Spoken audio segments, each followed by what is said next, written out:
Hello friends, నమస్తే. ఆగస్టులో ఈ రాసుల వారికి అదృష్ట యోగం, లక్ష్మీదేవి కటాక్షంతో ధనలాభం.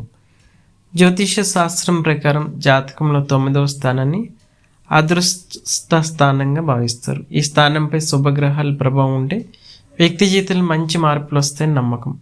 2026 ఆగస్టు నెలలో గ్రహాల సంచారం కారణంగా కొన్ని రాశుల వారికి అదృష్టం కలిసి వస్తుందని జ్యోతిష నిపుణులు చెబుతున్నారు.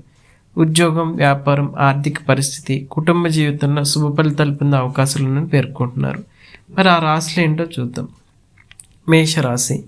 జ్యోతిష శాస్త్రం ప్రకారం ఆగస్టు నెలలో గురుగ్రహం 4వ స్థానంలో ఉండి దశమ స్థానాన్ని వీక్షిస్తున్నాడు. దీంతో ఉద్యోగం, వ్యాపారంలో పురోగతి కనిపిస్తుంది. లక్ష్మీదేవి అనుగ్రహంతో ఆదాయం పెరిగే అవకాశం ఉంది. ఆర్థిక ఇబ్బందులతో పాటు వ్యక్తిగత సమస్యలు కూడా తగ్గే అవకాశాలు ఉన్నాయి. వృషభ రాశి. శనిగ్రహం లాభస్థానంలో సంచరిస్తుండటంతో ఈ రాశి వారికి ఆదాయం పెరుగుతుంది. విదేశాలకు వెళ్ళాలనుకునే వారి ప్రయత్నాలు ఫలించే అవకాశం ఉంది. అలాగే ఇల్లు లేదా స్థానం కొనుగోలు చేయాలనుకునే వారికి ఇది అనుకూల సమయం. కర్కాటక రాశి. గురుగ్రహం కర్కాటక రాశిలో సంచరిస్తుండటంతో నిరుద్యోగులకు ఉద్యోగ అవకాశాలు రావచ్చు. వ్యాపారంలో లాభాలు పెరిగే సూచనలు ఉన్నాయి.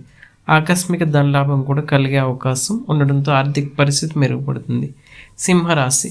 కుజుడు సెప్టెంబర్ 2వ వారం వరకు లాభస్థానంలో సంచరిస్తున్నాడు. సింహరాశి వారికి శుభ ఫలితాలు కనిపిస్తాయి. లక్ష్మీదేవి కటాక్షంతో కోరికలు నెరవేరే అవకాశం ఉంది.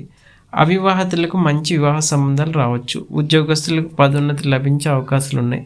తులారాశి. బుధుడు లగ్నం, దశమ స్థానాలపై ప్రభావం చూపుతున్నందున ఉద్యోగంలో గుర్తింపు, ఉన్నత స్థానం లభించే అవకాశం ఉంది.